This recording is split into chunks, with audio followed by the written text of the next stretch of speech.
ठरलं तर मगच्या येणाऱ्या भागामध्ये आपण बघणार आहोत. आता गणपती निमित्त सुभेदारांच्या घरी जोरदार तयारी चालू असते. तेवढ्यात अर्जुन ठरलेल्या प्लॅनप्रमाणे अस्मिता आणि प्रतापरावांना म्हणतो की डॅड आता तुम्ही सुरू करा. सायलीला त्रास द्या जेणेकरून मम्मा हा त्रास सहन करू शकणार नाही आणि ती सायलीची बाजू घेऊन सगळ्यांची पेटून उठेल. आता अर्जुन सायलीला म्हणत असतो चल आपण बाहेर फिरून येऊ, एक मस्त चक्कर मारून येऊ. पण अस्मिता तिला अजिबात जाऊ देत नसते. ती म्हणते नाही घरातलं काम करायचं आहे, घरातली तयारी बाकी आहे, तुम्ही कुठेही जायचं नाही. अर्जुन म्हणत असतो नाही आम्ही जाणारच.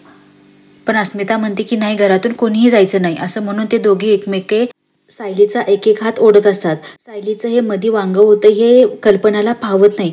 ती अस्मिताला रागवते आणि म्हणते अस्मिता जाऊ दे त्यांना, अर्जुन जा तुझ्या बायकोला ते काय डेट बीट म्हणतात ना तुम्ही त्याच्यावर घेऊन जा. असं म्हटल्यानंतर सायलीलाही खूप आनंद होतो. ती आनंदाने जाऊन कल्पनाला पापी देते. तर इकडे अश्विन येतो घरी आणि म्हणतो की थोड्याच वेळात फ्रेश होऊन मी निघणार आहे, मला डबा पाहिजे हॉस्पिटलला जायला. तेव्हा सायली विचारते अश्विन भाऊजी तुमचा डबा मी हॉस्पिटललाच पाठवू का? तेव्हा अश्विन म्हणतो नाही हा डबा माझ्यासाठी नाहीये, मी तन्वीसाठी नेतोय. तेव्हा सायली म्हणते माफ करा अश्विन भाऊजी, पण प्रियासाठी मी डबा देणार नाही.